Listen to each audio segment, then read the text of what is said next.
This is Everybody Hates My Show, episode 4, and I'm with a good friend of mine. Everybody hates me too. Yeah, Mr. Bobby Johnson, ladies and gentlemen. We've had a long. Yeah, you can see that. I can see that. I didn't know. So you know we were coming on right now. Is that what you guys are? Yeah. I bring stuff along just in case something comes up. I'll write it down because conversation births ideas with me. Is that an old man process or? It is kind of. It's an old school process. Old school process. Yeah. You know, I'm still young. Still young, man. I've seen you break dance before. No, I just beat like 6 young dudes in some basketball. I'm not saying they were the greatest players, but nor am I. I'm horrible. Yeah. But yeah, I showed them what 50 could do. Oh my God. I don't even know how to start this conversation. See, it's hard to start this conversation, this podcast with you because we've been talking for like an hour. You've been here for like 2 hours. I was serious early. Now I'm all. Yeah. So I don't even know where to start it at. But this is a brand new year, 2019. It is. You know what? And I saw a lot of things. I'm a realist. I don't. That's how come I don't say much on Facebook because Facebook is real for the people who embrace it, like life. Mm-hmm. But I don't. And that's an old school thing too. Wasn't there for me like that. So, I mean, we're here 2 days in. I'm pretty sure. Do you still do resolutions? You got New Year's resolutions? No, because I can show you better than I can tell you. So it's really personal. To be outward with stuff like that, I get it. You want some support.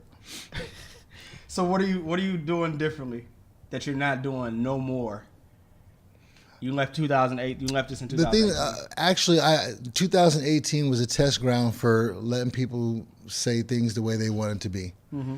Because, you know, if it were to affect me and if it were to impact me, it affects me. Don't get that twisted. I'm human. It affected me.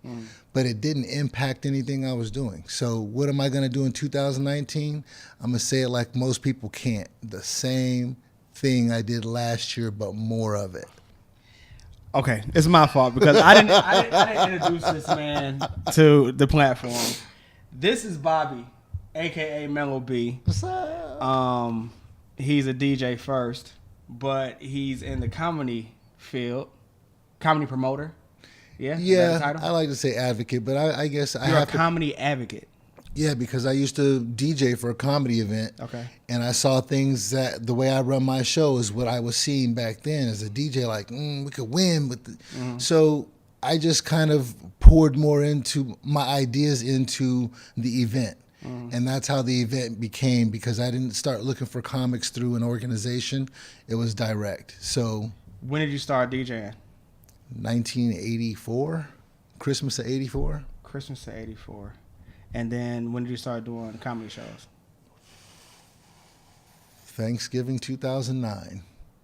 Oh, you've been doing it for a while? Mm-hmm. Yeah, you're not. This is, yeah, 10 I always say you're not new to this, but yeah, you've been doing this. Right. So it's been a while. So what's changed? Is it the same game, different players, or yeah, the whole same scene? game, different players. The scene has changed. Since I've been here, there's been a lot of people that are really good who have moved on. There's people who are really good who are still here, but they have a lot going on. There's people who are good who just have a lot to say. And you have to do more than talk about it. Mm-hmm. I don't care what you're good at. If you just talk about how good you are, because I could have never beat them 4 kids in basketball if I was talking. Mm-hmm. I just went out there and worked, and they was playing against gray hair. So what do you want from it? Like when you do a comedy show, what do you want to receive as an accomplishment from that specific show? The biggest accomplishment for me on one of the shows that I put together, in all honesty, is that somebody who performed gained a follower or got another booking. Do you? That's good. I mean, just like act like that wasn't the answer I was looking for, but as a comedy promoter, do you want somebody to be broke at your show? Like, this is the show that got me the scout that looked at me and now I'm on HBO. Is it smaller than that? Is it on that large scale? In most cases, it wasn't that before, but, you know, just because it was my stage, I didn't think that they would make it right off of my stage, but there's so many stages out here that somebody could be somewhere at one of the local level events, but now that I'm at, I have the ability to use the comedy venues. It's different now because that's where they are going to get noticed, and not necessarily by someone on the road, but by management to pair them up with somebody coming from being on the road. So in a long way, it was for them to be an audition because you never know who's in what crowd. So that's how come I say either gain a follower or another booking, and that other booking could be their big break. So Has that ever happened?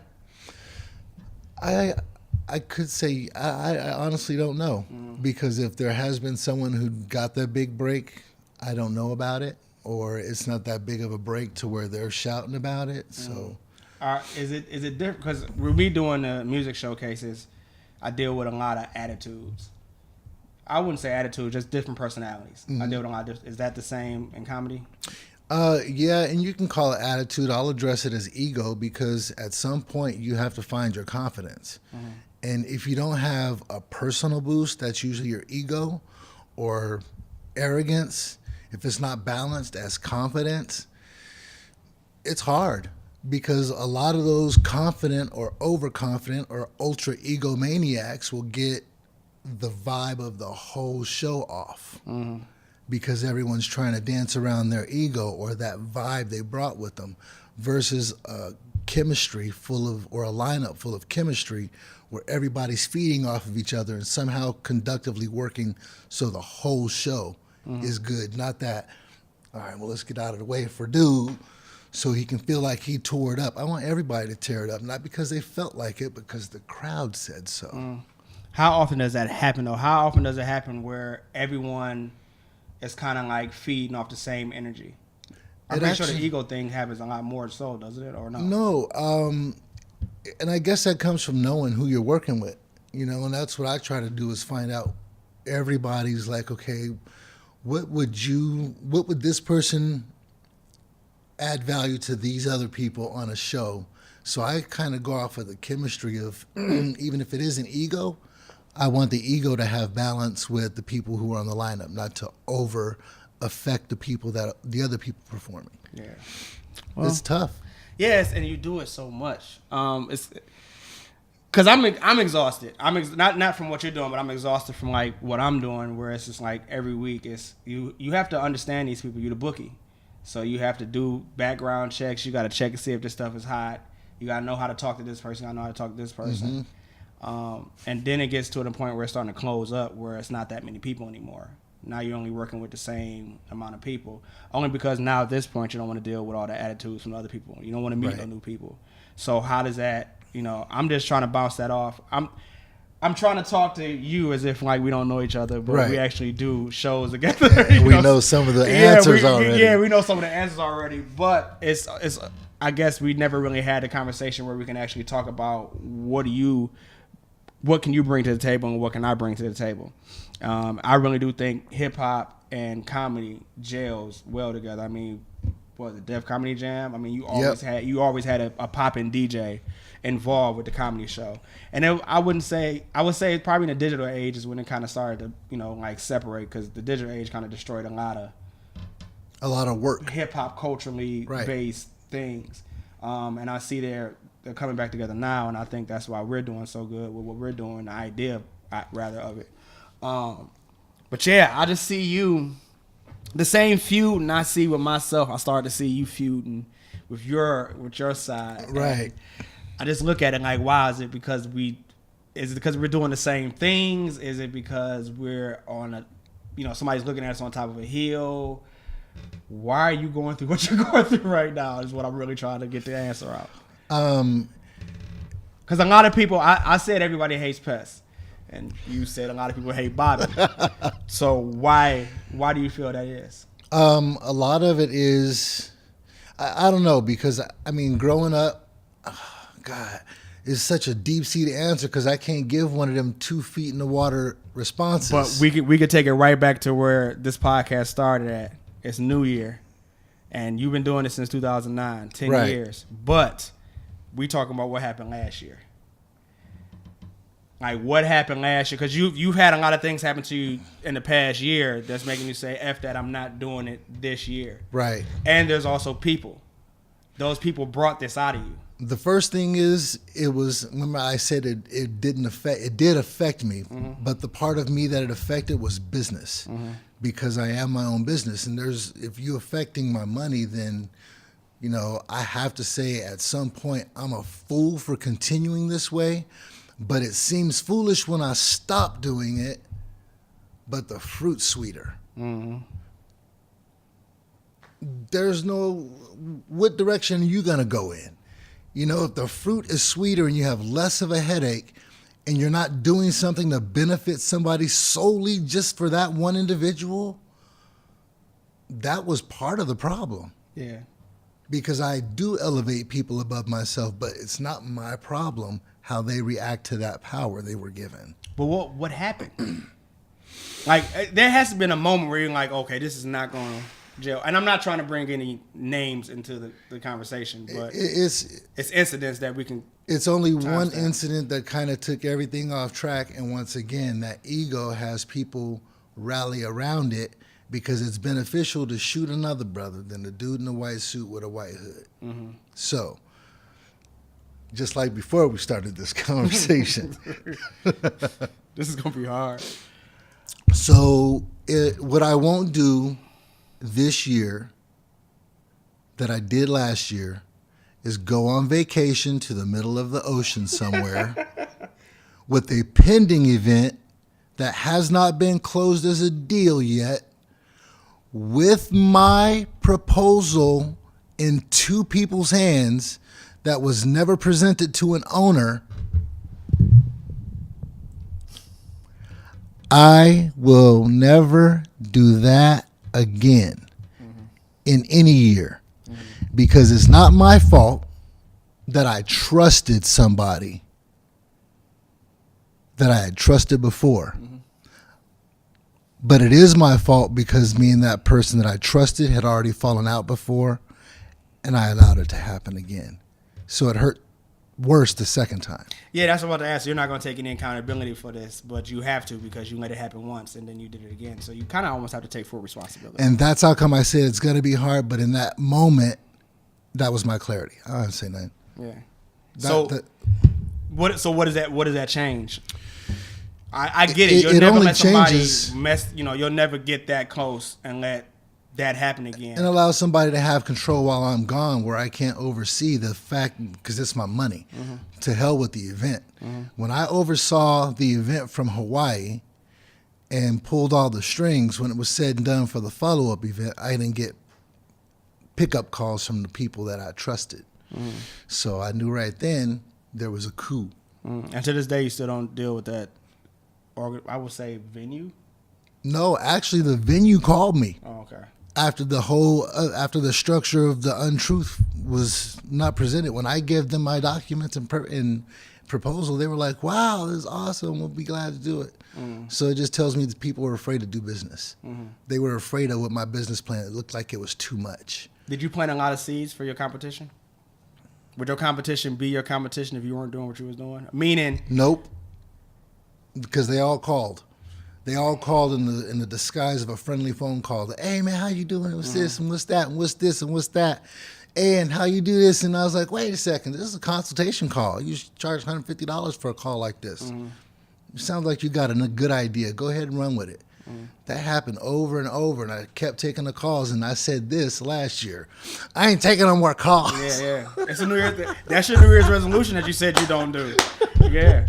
But it came like in March, and I was like, all right. You know what? Yeah, you get comfortable after 90 days. Right. That's that problem is. Exactly. Yeah. And I was like, you know what? I got to stop taking these calls. I'm giving away my whole plan. These are all my plans. And then I see the idea that person pop up. I'm like, can't really say I wrote the idea, but bro, you did call and ask for all my information on it. But that's scary. So how do you live like that? Because I think I'm asking you for advice from me, because someone's asking me for advice on artists and how to do this and do that, and I want to tell them. I honestly do, but it's like I know in the back of my mind, if I told somebody else what I was about to do, they'll say I was crazy. I said that on Facebook a couple of days ago. Like, I'm not going to give anybody else, any artist, advice unless I'm their management or something, beneficial. And I meant that. And then as soon as I said that, 3 people wrote, well, I'm still going to call for advice. And the sad thing is, those 3 people that wrote that are the 3 people I would still probably give advice to. Right. Then somebody under them was like, well, you got charged for that, and I would be happily able to pay that. But do we want to be the person that's a promoter, a consultant, like... All you doing is getting money and taking money from people. That's how come they don't like other people who don't go to work in the morning, because it seems that way. Yes, but that's the problem that I have too, is like, okay, even when I do fundraisers, like I got to go to the Cancer Society, drop off a contract, but they want a deal too. I'm like, I'm sitting here. What gives a deal? What removes the deal? The deal is because the events are surrounded around young people who are ill. No. What I mean is, like, when someone calls you, what makes you give them the deal that you wouldn't give somebody else? Oh, it's based on what the event is. Okay. It's not really just because they called and they got like, well, I'll tell you what, I'll do you a favor. No, that don't really happen. Mm-hmm. Especially it's like, well, the price is hard price. I'm usually about $200 less. Why don't you do me a favor and call 3 services and then call me back? Mm-hmm. Because I know the competitive price. I know the easy price. So nobody really gets a deal except for the time of year. If I'm not booked, I'm going to run a special for a 60-day deal. Mm-hmm. So you getting contracts. Right. Okay. Yeah, that's different. But that's for DJ work though. That's for parties. That's for private events. No, we talking comedy. Okay. We talking your show. Comedy. Oh. Cuz I mean, you are and I understand. I know you DJ, you know what I'm saying, but you're more present as the comedy advocate. So that's what we're talking about. So I'm trying to find out like what, when it comes to that lane. You're very successful in DJing. I'm not gonna take that away from you, because if somebody is booked, somebody's, they ain't scratching their head, and you unemployed. You are your business. You know what I'm saying? And I don't see you scratching your head saying, okay, well, what I'm gonna do next month? Yeah, I'm hungry or what I'm gonna eat. So you're successful financially in what you're doing. But when it comes to what I see you as, what you want to do for real, I'm just trying to make sure that I see it the same way you see it. Right. And I've seen you be vilified. I've seen you since we met. Probably, is it 2 years now? It's almost 3 years. Sheesh, I thought it was 2. Okay. When I first seen you, I saw you working with these people, and then I saw you hanging with these people.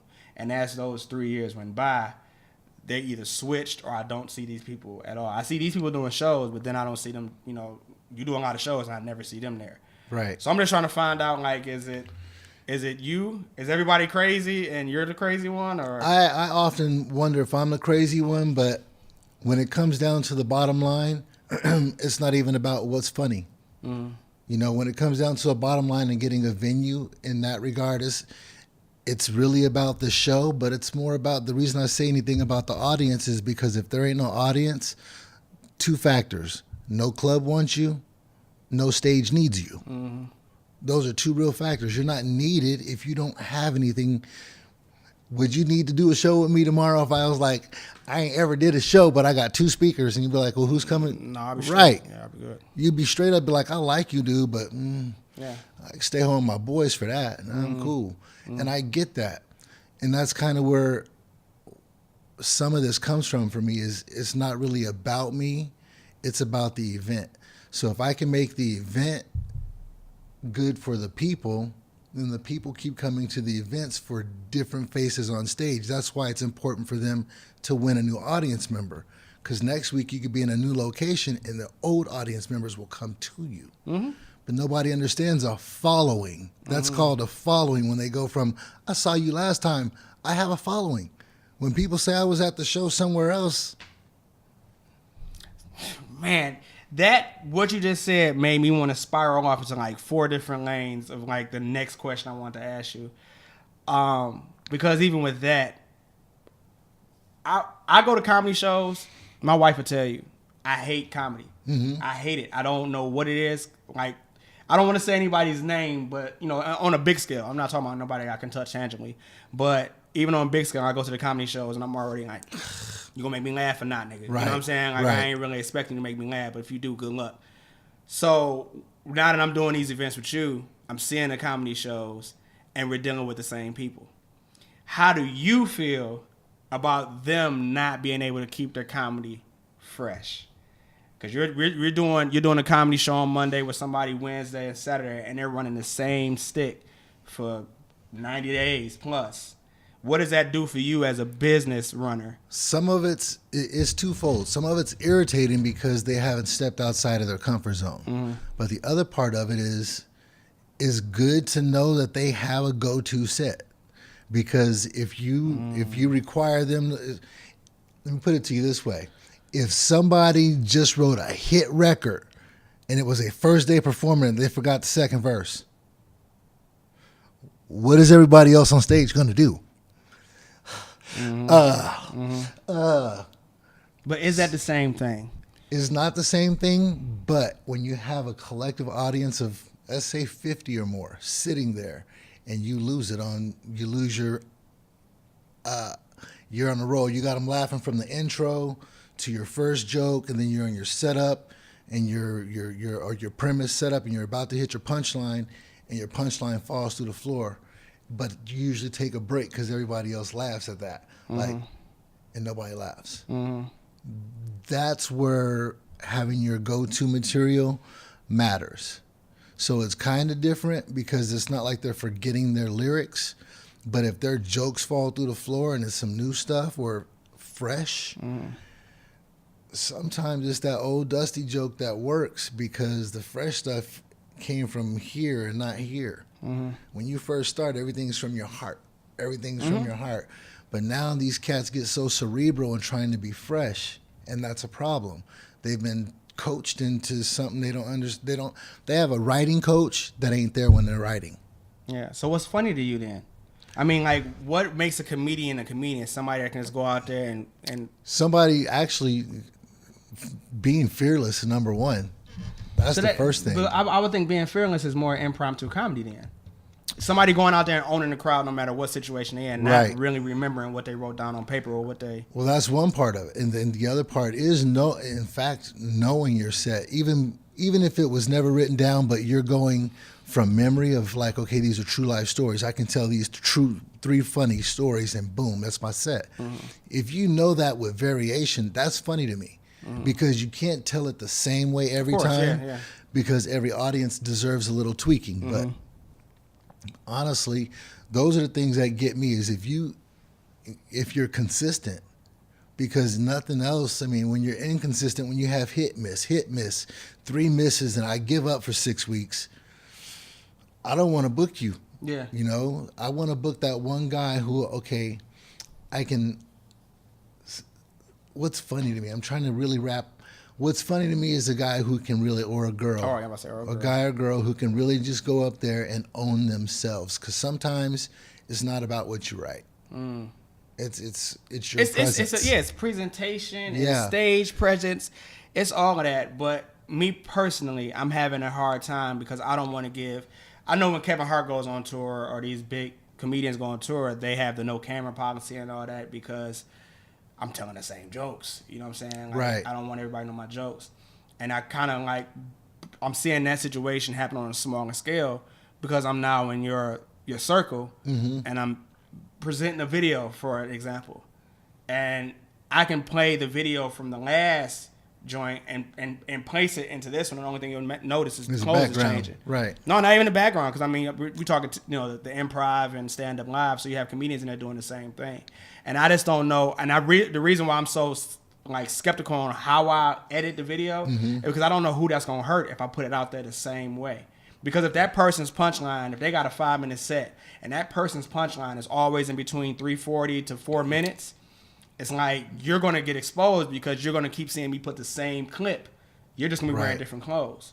So, yeah, does that hurt anybody or is that just, that's cool? I think once they get their set, it's all fair game because none of them, I think it's all personal. I mean, there's not many guys who I can honestly say that I know they're shopping their video for a big stage somewhere. And that to me Is that the problem? Like, it's because are we cool with just saying, all right, bet we're gonna do Phoenix, we're gonna do Tempe, we're gonna do Las Vegas, and we're just gonna stay there. You don't have any problem with anybody like being that comfortable? Actually, I do and I don't, because the pool is still big. Whether I'm working with people from last year right now or not, that's just a thing that's based on time. This type of circulation is just like waiting tables. It's like being a food server in a restaurant. They all turn over, and if it was a decent restaurant, they'll go back and wait tables again. Yeah. Okay? It's about putting down your pride for a minute. Yeah. And so much of us have found too much of it. We're drinking way too much of this cup of pride, and not enough of a sip of humility. Yeah. And as an older cat, I just know that's what's missing, because I do it every day. I'm like, I should just blast and be like, you know what? That ain't even me though. That's them. It's not me. If I wanted to do that, then it's not like they don't like me now. But for what I would really have to say in my defense, nobody wants to hear what you have to say. They just want to say their piece and now what? Yeah, everybody can talk, but nobody really want to listen. Listen, just hear me. And so I don't have time to talk to people who ain't listening. I have time to work and make money. Yeah. And that's the only thing that drives me, is that hate fills my pockets. Yeah. Not mad at that. Thank you. Yeah. Thank everybody. But sooner or later, somebody's going to want a better product from LOB Entertainment. That actually, and the reason I don't use all the... It's good. The reason I don't use everything all at once is because I've had an opportunity over these 9 years to meet quite a few people in and out of state that I don't even regularly book, because I'll say it, they're too good. Yeah. There's no reason for me to book them at this capacity unless I have, a way to make it work for everybody, work better for everybody. So I can't use them as often as I would like to find out who I can put with them. So that's really what this is now, is these last couple of years have been, who can I put with the ladies lineup? And that's hard. I mean, if you weren't doing it so consistently, I would say, there's a lot of promoters that probably just do something once a season. Bobby, you kicking out 4 a week, 3 a week? I know your head hurts. Sometimes. Sometimes? Yeah. Well, sometimes when you don't have it planned so far ahead, you seem like somebody that's a long-term planner. Right. I'm trying to get it in February now. Well, not even that. I saw you drop a flyer for the next goofball events and it said April. Yeah, that's just the page, and I got to get a... But I get what I'm saying. Yeah. I have nothing going on past January 27th. Oh, wow. Not there's nothing in the calendar, but my mind cannot go past the 31st of this month, or the 30th, or whatever. That's been my biggest problem, is not going past, because by the time I'm into... But like I got January 11th right now. I'm going to go home and send you the other two, the 18th and 25th. But when I go home, I'm also going to reach out for all of the Fridays in February, except for the first week. I'm not doing the first Friday, nowhere. So, except for playing music. Period, or are you just talking about the first Friday of February? First Friday, period. I'm not doing Why first... not? Because it's a hard sell when you want people to buy tickets after they pay rent, after they pay car payments. I don't want to mess with nobody's money, because I don't want them messing with mine. But when they got money, I want some of it to be mine. And here, every time I start this podcast, I sit in the corner, Indian style, and I rock. And I say, I'm not going to say anything about Phoenix. I'm not going to say anything about Phoenix. I'm not going to say anything about Phoenix. And then something happens where I have to say something about Phoenix. And my thing is that, like, this I don't see this kind of thing happening elsewhere. Like, we are in a hard-selling venue location. We did the New Year's Eve party at Michael's at the park. And Michael's at Park. I don't even know how to say Park it. Michael's. Yeah, whatever. People bought tickets. And granted, it was great. It's still sold out. Thank you. But so many people would say they weren't coming because it was raining. What? You know what I'm saying? Like, I can't imagine. We started selling tickets to that event, started promoting that event back in September, October. And you bought your ticket. You got your outfit. We had a Harlem Nights theme, so you really had to. And it rained, and you was like, no, I can't do it. That's crazy, because not that situation. Scratch everything. Nothing has to do with me. Arizona was shut down and not participating in any events, for the weirdest because of the reason. weathers. Yeah, I'm even in the same mind frame where I'm like, you know what? I don't think I'm gonna do something in the first or the end of the month, cause I'm DJing on Fridays and Saturdays, and I mean we know how You're that doubling goes. back. Yeah, it's like Friday and Saturday. Sometime gonna be the first. You know, it's literally gonna be the first. It's a rarity that the first is on. Maybe this year be different, but I'm looking at last year. I never had to like pay my rent or anything like that on a weekend. Wednesday. Right. You know what I'm saying? So the weekend, it's like the weekend is when my rent is due, and I better have it by Monday. Mm-hmm. But as I look into the crowd, I'm like, I'm only thinking like this because no one's here. Like, no one steps out, anything like that. And I'm like, is it us or is it what is going on? Like, why does that happen? Man, it's because we live paycheck to paycheck if you get a paycheck. But did we come to AZ to retire? I think that's I don't think we came here to party. But see, I came here. You talking about the people moving here, like that are migrating here, or the people I would say who the are people, already here? but you've been here for how many years? 31 years. Yeah, see, yeah, you were I don't here. even count. This was sand. This was a field, right? Yeah, this was a field. Half of this area was just dirt. Yeah, the people that's been migrating here since maybe 2012. Yeah, a lot of them are coming here for the economics. You know, it's affordable to live. The weather's tropical. Remember, this is Mexico, man. I don't care what they say. Yeah. Sonoran Desert is Mexico, so this is very tropical. Mm-hmm. It's very tropical here. The desert is just in between us and the ocean. Mm-hmm. So we're the tropical desert of Mexico. This is a great place to be for anybody over 50. One of these days, I'm going. Well, what you just said. I'm not 50. Exactly. And I have to find out how did I even crash land here. And I want to ask other people because I don't know. I have when you tell me, you know, out of all the states of this country, you picked AZ. I can't answer. I know what made me come here, like why I got to get out where I was at. But I don't know how did I end up picking Arizona. And not to complain either, because I think this is one of the best places I've ever seen. Like it's beautiful out here, economically. Mm-hmm.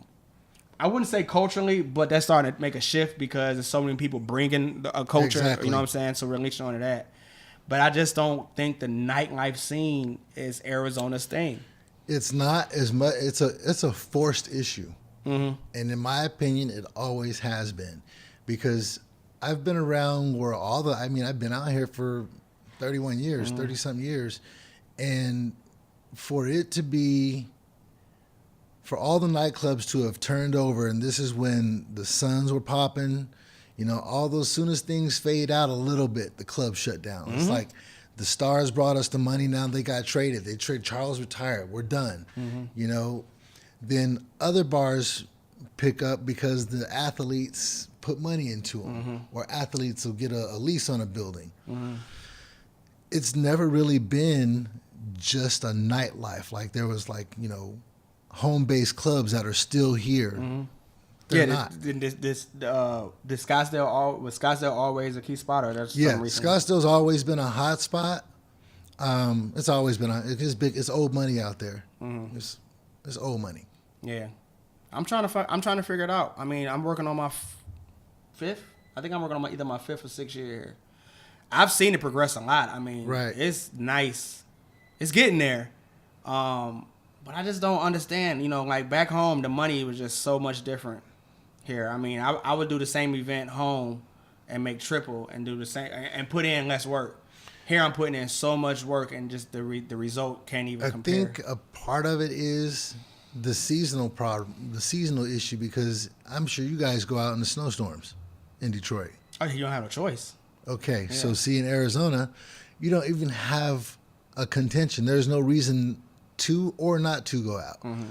It's always beautiful. But if it just so happens to rain a little bit, oh man, it was beautiful for like 363 days, and this rain today ain't going nowhere. Mm-hmm. It's just a mindset. It's a simple person's mindset. But that mindset, because I talk to people that's from home or the Midwest, let's just say that. And they've been like, yeah, man, when I used to party all the time. And it's like, okay, nothing's changed.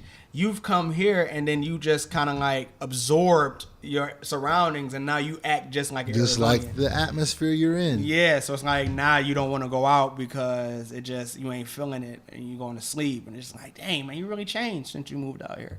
And it don't be the job. You know, I know a lot of people that's work horses, and there's nothing wrong with that. Like, they love their job. They love that they have opportunity to make that money and stuff like that. But back home, they worked hard, and they still made it a way. They made it their way to get to the club. To the spot. Yeah. And the other thing is, I think we as I was going to say a generation, but the last 2 generations have been corrupted socially by social media. So we don't want to go out and be around people because we see what a few of them are really like on this stuff. And we'd be like, how many other cats is like this? Yeah. You know? Yeah. Because I don't want to be around that. I really don't. I have a long fuse if I want to. Every other time I don't really have one. I could just pop at any minute. This is not a good place to be when everybody acts that way. Yeah, social media might have. I can agree. I remember I wasn't grown when social media wasn't present because I mean my first thing was Black Planet and probably MySpace. I don't know what order. I don't know why I was Black Planet when I was. Well, I'm sorry. You know what I'm saying? But you being older, you know what a grown atmosphere and social setting is like before I would ever know. But I do know. It is frustrating when I'm in the club and everyone just on this side of the club and you see them just all like, right. And it's like, damn, we really paid $20 to come into a nightclub so you can get on Snapchat. And that's how come people don't want to pay the money is because whatever we're doing on our scale where we're trying to provide something, they can post up in their house with 26 phones next to a mirror. Yeah, and take the selfies are where your club is. So wherever you take your phone out, that's where it's popping. So I'm not a part of that. I used to go dance and sweat out my shirts. I mean, sweat, hammer dancing. I'm used to like 12 dudes in the club dance with 12 chicks, not like 64 girls only on the dance floor and one dude doing the Cupid show, or back then the electric slide with them. You know, all the dudes we was doing the slamming and coming back and slamming on. But the reason I brought that up is because that hurts your business. It does. It hurts it tremendously. Yeah, I am filming it, and I got 5 people behind me filming it, so we're contributing to what's hurting. You know what I'm saying? And I had a problem with that at the last show at the Improv. You know, they don't realize it, but it's content jacking. You're still in content. If you didn't really have anything to do with the event, but you were on the show, I already have a photographer there, don't I? I already have a videographer. What do you need? So I should be charging people since I'm paying one.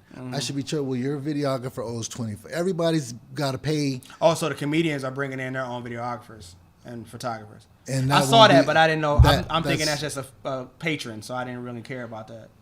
No, if I have my guy, if I have people on, as because I gave them some change to be there, and I want just those people to have the pictures, so I can have them come back to me. But you know, a lot of people don't understand it's a free for all because of social media. Because you can put a picture somewhere that everyone's trying to go viral. Everybody wants to be a star. You know, I like the dude from the Cosby Show because he just showed us that all stars need to work. Oh yeah, the one you're not going to get booked, yeah. And that's what I get booked a lot. I am always busy, but I'm trying to show people how to get booked. That's really my mission. Is this? If it was my platform, I'd be a damn comedian. I'd be funny too. I'd be famous too. That's not what I want. All right, well, this is why I'm gonna understand the real you. What do you look for in a comedian to bring you a following or to bring you a good show? Because you can either do two things. You can either be the person that's already have the following and you putting them on stage to show off to your support system, or do you need that comedian to bring you the crowd? They don't need to bring me the crowd. Okay. That's for the benefit of their financial upcoming. Okay. Because if it were up to me, I could fill the room for free. Yeah. And get paid off of the sales. Yeah. I could also go sell the tickets at the same cost I ask people to do it. I've done everything I've asked everybody else to do, like anybody else's lead. I would never ask you to do something that I can't do. Yeah. And I will go do it. So. Okay, was it easier getting a comedian to bring their following? It's easier because they don't ask me for nothing at the end of the night. It's different when the night is cracking and everybody came and it's really difficult when you make a bunch of money at an event. I thought I turned that off. He did.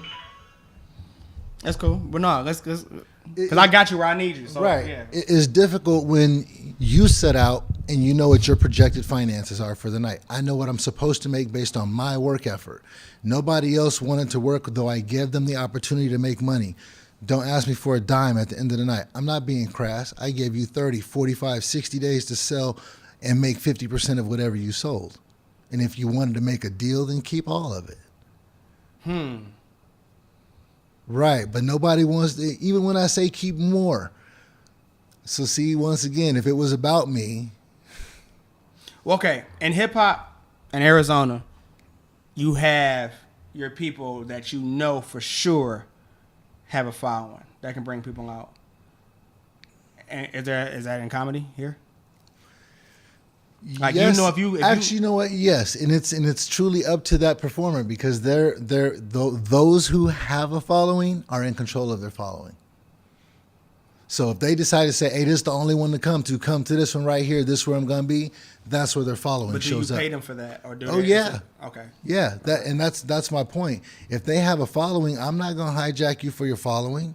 That's your money. However, without this opportunity for the stage at this venue, that's my money. Do you work with competitors, competitive promoters? I've tried, and I've tried, and I learned from what I said earlier, is working with competitors if they're truly. I'm gonna be an ass right now. Yeah, I compete against myself, and I work with me really well because nobody's doing what I'm doing at my level, so it's not competition, and I'm not slamming anybody. But do what I'm doing without a job, then we're competing. I'm not going back to work so I can compete with somebody.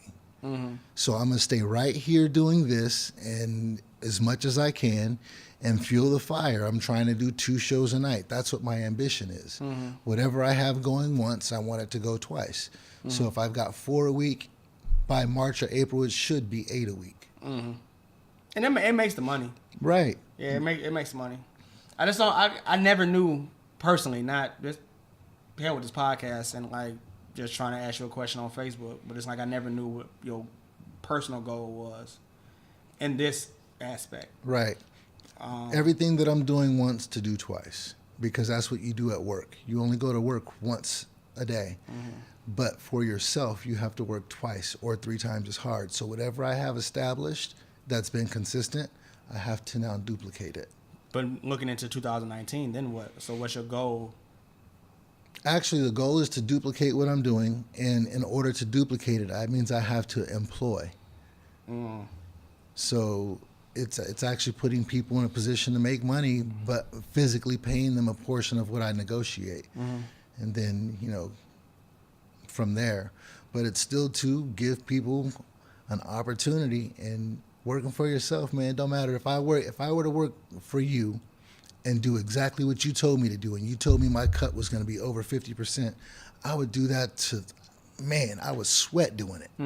Because I know I wouldn't have to go to work tomorrow if I did that every night before. That's why. So that's what I'm trying to do is put people in a spot to where at least they can see the idea of, what's the word? I don't want to say entrepreneur, self-sufficiency. Yeah. Are you satisfied? Yeah. I'm satisfied, but I mean, it doesn't come without hard work and frustration. I'm definitely satisfied. Yeah, I mean, you have to have days where you're just irritated as shit. Oh, yeah. I have 3-day periods. I don't take one day to go, nope, not tomorrow either. I'm just, Yeah. I stress for you. That's why I think I asked you. Because, I mean, I inbox you. And I know you don't have them. You know what I'm saying? Like, I know you don't have them, and I know the reason why you don't have them. And I get it, but it's kind of like at some points in our conversations that are just us dealing with each other, I sometimes look at you as a mirror because we do the exact same thing. Right.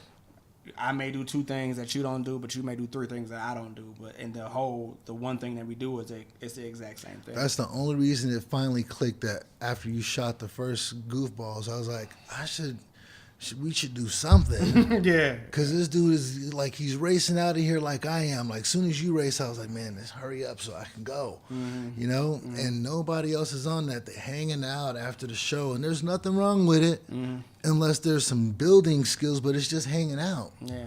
It's just buying another That's drink. 30 years ago for me, man. Yeah. And it's hard thinking that way. Like, I guess 30 years ago, I was really doing it. 30 years later, damn, that was a long time ago. So, if it's not... And time is flying. You know, I'm pretty sure you don't remember those 30 years going by. No. No. Because if I think back 15 years ago, that was a while ago. I was 35. I had an 8-year-old. Yeah, I'm still putting 2018 on shit. You know, like, and I understand. I think that happens every year. That ain't nothing new. But it's like I'm not respecting the time that's being given to us. It's moving fast, and it's moving with or without my consent and yours too. Right, and that's how come I think I get frustrated is because I'm trying to like you said, I'm booking comedy into February. I'm booked through May in events, DJ events. So it's crazy, man, because if I don't get ahead of the comedy thing, all my events just come and I can't get to you. Yeah. So that's my problem. I'm just trying to see, because I wouldn't say a goal, but it's always been something that drove me, is to be a footprint for somebody to follow. I ain't trying to be the man. I ain't trying to be the leader or anything like that. But I want to be able to say that because I did this, it allowed you to do what you're doing, not you, right? People no, I to get do it. what you're doing. So even when it comes to the laughing out your head thing, I don't know, because I haven't been standing out here long enough to make that claim, but I just never really seen a consistency of comedy and hip hop. I've seen poetry slams and showcases where they jam together, but I've never seen nobody present it as this is the package. Exactly. Comedians, hip hop. And I've been wanting to do it for a while, and there's some people actually who, like Marlon Taylor, Marlon the Great. He hosts a lot of the hip hop events as a comedian, but he's hip hop's comedian. So there was never really a show that I ever can recall that was put together around him and a comedy or a hip hop event. And over the years I was like, that's got to be, like you said, that's got to be something. Piece. Yeah, something that got to happen. It's just something missing. Yeah. And the mere fact that it never happened, or that I didn't see it happen with him the way that I think the platform could have worked, is what we're doing now. Is what we're trying to collectively ease our way into. Because I don't want to just come with this bang bang winner, because we got somewhere to take this in a couple of months.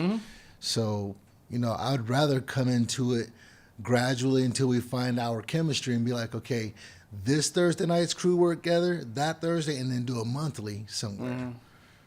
Yeah. With those tight chemistry, the crews of chemistry. And I think that's what I'm looking for too, is like the 3 and then the one big one, you know what I'm saying, or one big one out of a certain period of time. I'm looking for that, but it's just I just want to be able to look back at election year next year and say that in 2019 it's undeniable that we did that. Right. You know, and that's why I'm trying to make sure that the comedy is working for you, and I would want you to think that the hip hop is working for me, so we know that this is going to work when we mash everything together. So that's why I'm like weeding through your comedians, like you looking at your comedians a certain way, and I'm looking at them a certain way, and like what you doing? Because I ain't seeing it. Like, you know, you're taking up space, and I want you to feel the same way. You know what I'm saying, towards what I'm doing right now. But I just really expect so much more, because it's great comedians out here. Great. They really are. I remember, you know, the first time I've seen some of these comedians, and I remember laughing really hard. Oh, at the barbecue spot? Period. Oh, anyway. Yeah, period. You know, just dealing with you. I've been to stand-up live in Tempe Improv probably like 4 times. But that was to see Lil Duval. That was to see, you know, obviously comedians, exactly. You know what I'm saying? I remember when I met you at the barbecue spot, and we had the conversation. I met you there. Like, and it was kind of like, that was crazy. I met you there, and then I remember I tried to bring a comedian in, and you told me right at hello, like, that ain't gonna work. Right. You know, he ain't got this, that, and that. I'm like, no, he said he got it. He said he got this, and I knew everything he said on his resume too. Yeah. As soon as you told me, I was like, nah. That guy, I haven't heard his name since. And if you're saying it how you're saying it, that was 3 years ago. And that guy's not a comedian. That guy's just somebody his friend said that he was funny. Open micer. You're funny at work because we're goofy. You know, everybody's entertaining. Everybody's not a comedian. I had to post about that because, you know, that kind of answered a lot of the questions. If I could have had that up, they would have answered. Well, this one says this. But, you know, it's, do you have a structured set? It's things that look good to a manager or an owner of something. That's what looks good to me. That's what my eyes see. My eyes don't see mediocrity. I see that you could improve.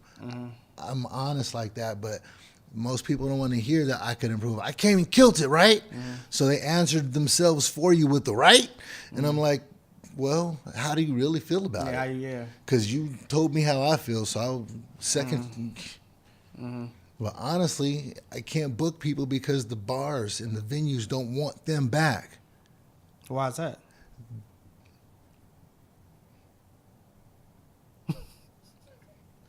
There's only one reason nobody wants you back. There could be several reasons, but they're all bad. 1, they didn't enjoy what you did. 2, you turned off a group of people. 3, By offending them? That's what you mean? Turned off, offensive. Okay. Yeah. Even if you didn't say something offensive, but the way you delivered it, some bars. That happens? Yeah, and that's how come I said in a post, believe me, it happens. So when I don't reach out to people, they take it personal unless they start disliking me.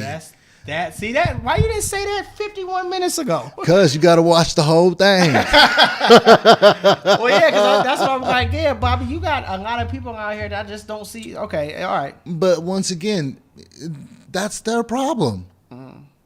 I know who don't like me, and I know what problems people have with me. Is it worth me correcting for that one person? Or is it worth me correcting for the sake of my business and what people see my character? Or so do you help them? Do you say okay, I try? Okay. I'm not saying like it's not one of those things where they say they was cut off and you're like, well, since they cut you off, I got to cut you off. Do you try to say like you can't do that or? Why do you think I have so many different rooms so that they can have an opportunity to redeem themselves outside of where they're not allowed to go? Oh, okay. Yeah. I've been banned from a venue before. I think I told you. I don't even go there. It was 20 years ago. But if I went back, I'd still feel the same way. I'd tell the story just like it happened yesterday because I remember that bad experience was so bad, they didn't want me back. So when someone says they don't want you back, what do? You get mad at the person who delivered the message? No, my hand is doing this, but I'm agreeing. Yeah. But I'm just, that's the question is, do you get mad at the person who's telling you that they don't want you back? Yeah. Oh, but you'll still take their money? Are you going to pay my bills? I don't want you back now. That's when it becomes that. But respectfully, they don't want you back. I got another room. No, why don't you run that one for me? Let me elevate you over here and see how you do with more responsibility. Yeah. You know, will you be willing to see what they saw and remove that? You know, those are things that number's starting to get high too, isn't it? Of people, because I'm telling you, that shuffle used to be a lot bigger than what it is right now. You have a small circuit. Yeah, you got a small circuit right now. I could reach out, but there's just so much negative connectivity. It's not worth it. So get into what you was trying to say when the camera wasn't on. Like you said, it was January 2nd, and you were trying to say something. Well, really, I didn't know if this was. We kind of covered it. It's just about being honest. You know, when you're going to represent somebody and even yourself. Because it's just so hard to address it, man, because it's a long line of shit. And I just don't know how people get themselves so far in that the story's starting to change when it comes back to me now. Do you address it? You quiet. You don't.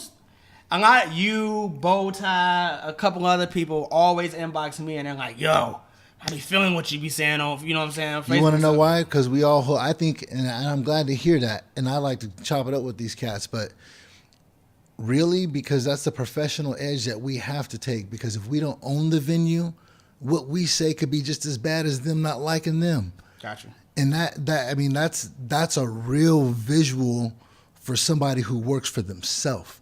There's no money coming from nowhere. Okay, but I'm getting it from there. So I have to find out what side of the line I stand on.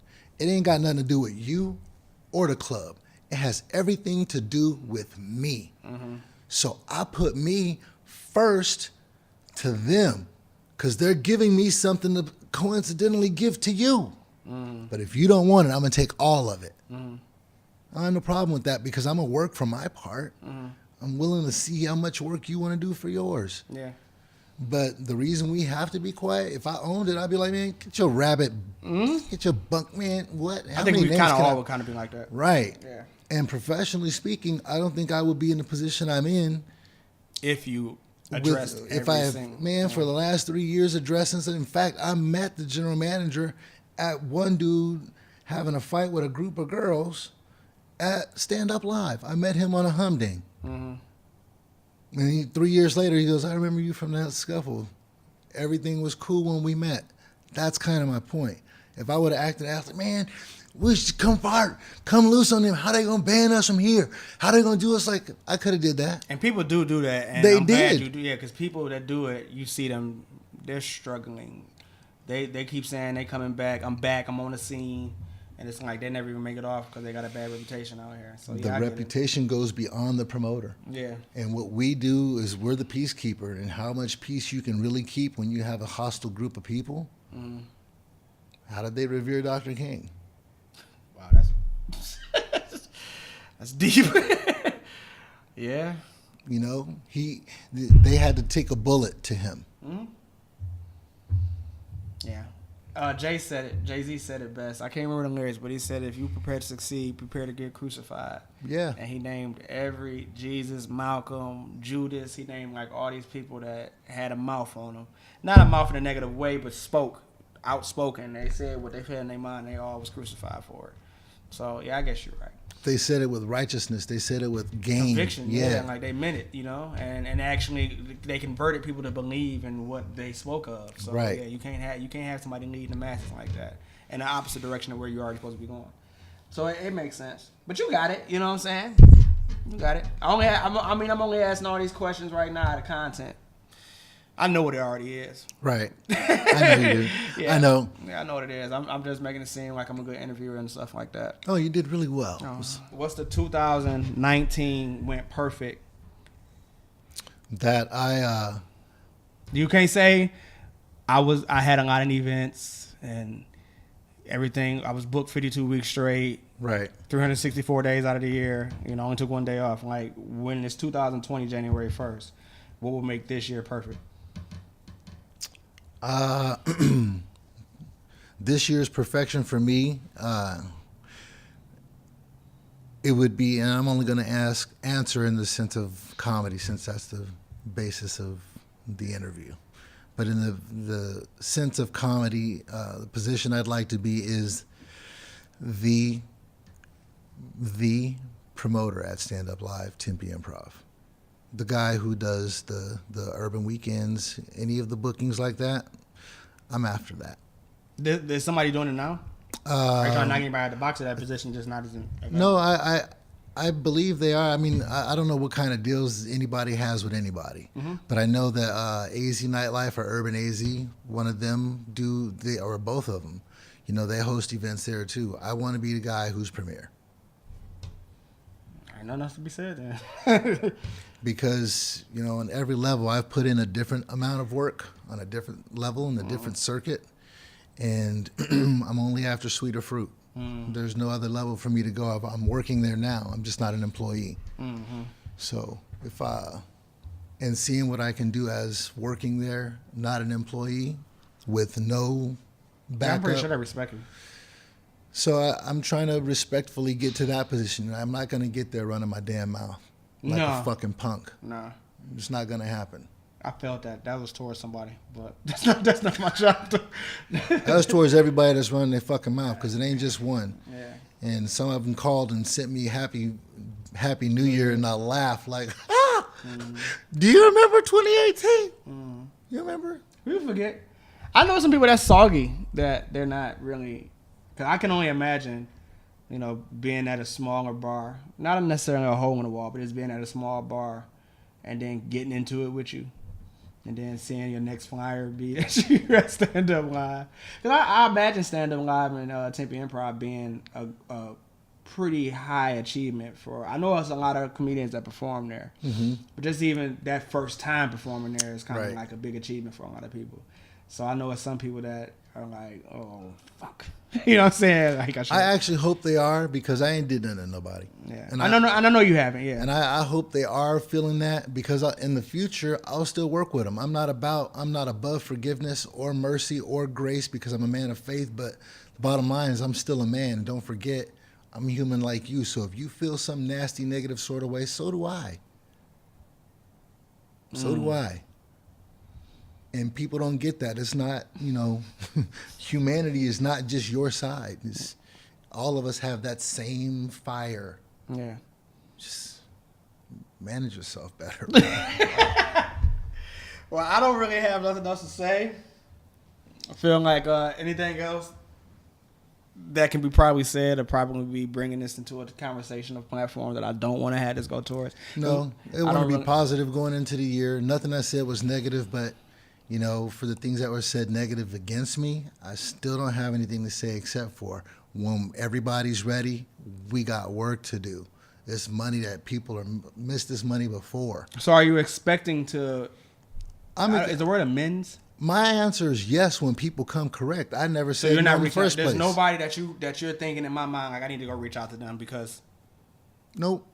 Because you don't do that, or because it just ain't got nothing to do with you? It won't change anything for business. If it's going to change business, if they're on the personal level, I've never had a personal problem with anybody. There's no comedian you wish you could have gotten, that you wish that you could just get in contact with, all BS aside, and work with them. There's no comedian out there in Phoenix. And here's the coolest thing I can say. I don't have no problems with nobody that I would like to reach out to. And that's how come I said earlier. Okay, so wait. So there's nobody that you cannot reach out to because of creative differences, of any differences you may have, that you feel for business that you need to go reach out to? Absolutely. There's nobody. Because the people that I wouldn't don't include, they are not included. So the people that I would reach out to, I don't have any problems with those people. Past, or like right now, I had to reach out to someone that I haven't worked with. That's different. Okay. But that's my point, is I don't just cut ties with people and be like, man, fuck, I ain't working with you. That's not me. That's never been? It does, no. Okay.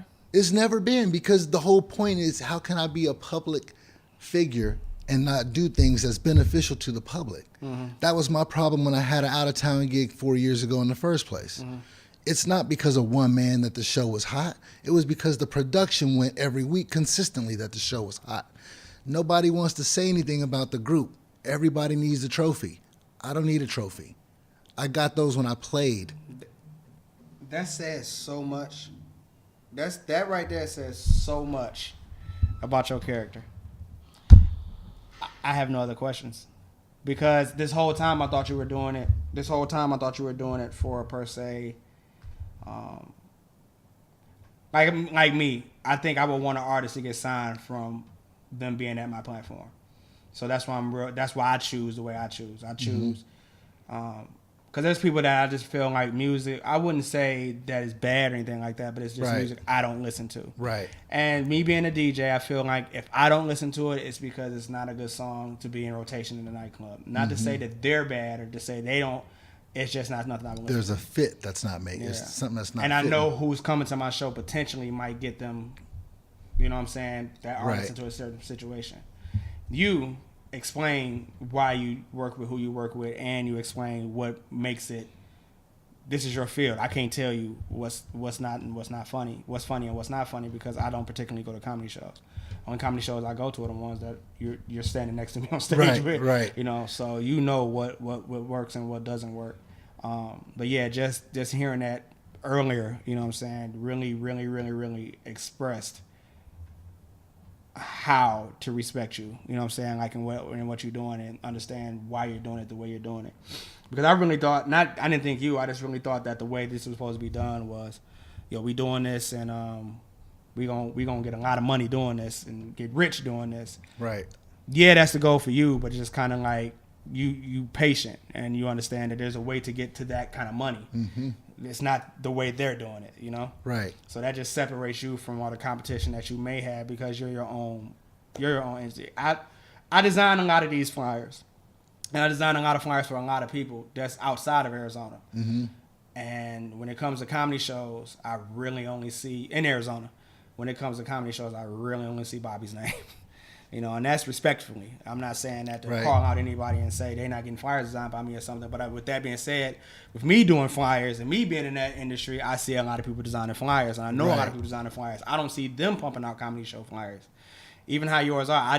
Even when I design your flyers, I design them a certain way because I want it to look like it's a big, you know what I'm saying? Like a big thing. Yeah, I don't want it to look like just people in a circle. And that's why, you know, when we first started doing that, it was like that. It was like in a box and everything. But now I crop everybody out. You know what I'm saying? And I've actually even put time into it. You know, trying to get decent photos where it's not. Yeah, I was about to say that, but I was like, maybe I'm talking too much about the damn production. No, man, this because it's like I've noticed you've changed the way that you even send me the pictures now. You ain't sending me just no cell phone picture no more. No, and I'll shout out Xander, dude that did the roast battles with me. That dude's promotion, woo! I remember that. The video clips, the music, but he made us all do photo shoots for his graphics because his was all motion. So to have jumbo backgrounds, it wouldn't work. You had to be on his roll of film. So I was like, I'm gonna take a page from this book because it's important. Number one, for the show. Yeah. How you gonna show people with dude in front of a construction site with a stick frame behind him? Yeah. And somebody used to say, man, your flyers are trash. I was like, my designer's the business. I didn't say your design was garbage. Your flyers, you got dude outside, you got dude in a cactus, this nigga's in a pool, you got all this activity. It don't like when your flyer comes out like that, anybody, it does not like that event is gonna do good. And I don't know what it is about that, but I think it just says like if you ain't gonna take time to get the presentation of your product right, oh shit. You know what I'm saying? Like I can't take faith in your actual product because you don't know what the hell going on. And neither is everybody else involved. Right. You know what I'm saying? So yeah. You take notes, you got this. So I'm excited to see what else you can do because every year I'm inspired by like something you do. I mean, even when you hit me with the themes, I'm like, oh, that's cool. I would have never thought of something that. When you said that the other day, I was like, really? Yeah, because I would never, you know what I'm saying? Because now it's like you've done this and now you've taken it to an entire different level. Now you understand that the themes is what's going to bring people out. Because even when you did that Browns and Tanners, that was it wasn't seen as that because, I mean, we're not racist. Right. But it was like, damn, he's really isolating and he's really like, this is for that. This is Mexicans and African Americans. Right. And then you're doing the all woman one. People don't do that stuff like that. People try to find a way to make sure they get all the money, you know what I'm saying? And for you to be able to have, I would say, the gall, you know what I'm saying, to do that. And it worked. It didn't have any negative vibe around it at all. Like, it worked, and it's working, and you're doing it again, and you're switching it up. And even the one you're doing for Black History Month, like, okay, yeah. I can't wait to see that. Yeah, I can't wait to see that. So it's like, nah, I'm a fan at this point. So it's even to the point where I don't want to say it, but I'm going to have to say it. It's to the point right now where if I don't even have to be there, I'm trying to, like, I remember, like, 2 weeks ago, I was like, damn, if I can get Tosos quick enough, I can get in, get out, and then get to the reef. You know what I'm saying? But it's because of my alignment. It just won't work. But it's like I'm saying that to say, like, I'm a fan of what you're putting out. I appreciate that. You know what I'm saying? I'm Thanks, looking man. forward to, yeah, for sure. I'm looking forward to 2019 and seeing what else you got. Me too. I mean, can't nobody hate Pest no more. And I feel so bad I made that up. That was an unintentional. It just came to fruition. He's like, everybody hates me. I'm just gonna work hard. Hey. Yeah, because I never seen an episode of Everybody Hates Chris. A lot of people think that's where I got it from. I just remember, and I did this like in 2011. I remember trying to get everybody to like really like me. I remember, looking at shirts, and I was seeing that, if you make shirts and they say everybody, I love the heart. Right. I was just like, yo, I'm going up, and this is something I tried to run for city council. I tried to run for city council. When I was in Detroit, I was like 21 years old. I remember getting so discouraged because I was giving out the paper, and And somebody told me, like, I was like, hi, my name is Ira, and I'm running for city council in Detroit. He grabbed my paper in the grocery store and threw that shit. And it was like, I'm not voting for your young ass. That didn't tear me. It would have tore a lot of people down. That didn't tear me down. But it made me realize that, like, people really don't give a fuck about you. Nope. They don't. You have to do so much to get people to love you. So why don't I just say you hate me? Because that was like hate. You know what I'm saying? So I just started saying everybody hates me because it's easier. It's easy. It's easier for you to hate me than it is for you to love me. Because I can do all the right things to make you fall in love with me. But if I do one thing, you'll hold it against me forever. You'll hold it against me forever. So that's why I started saying everybody hates Pest. And then people started saying I hate Pest. And then that started trickling out to this whole other thing. And now it's like uncontrollable.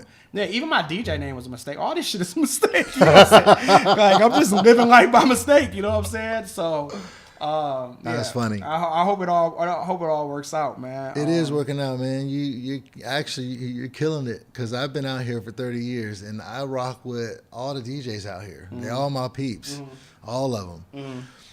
But you know, like I said, matched effort is one of those things when you look at it, when you don't see people doing what you're doing, you're like, this dude is cold though. He's so cold. Like the worst thing is to say you got potential, but you're not owning it. We have minute needs, and most of it is to shut up.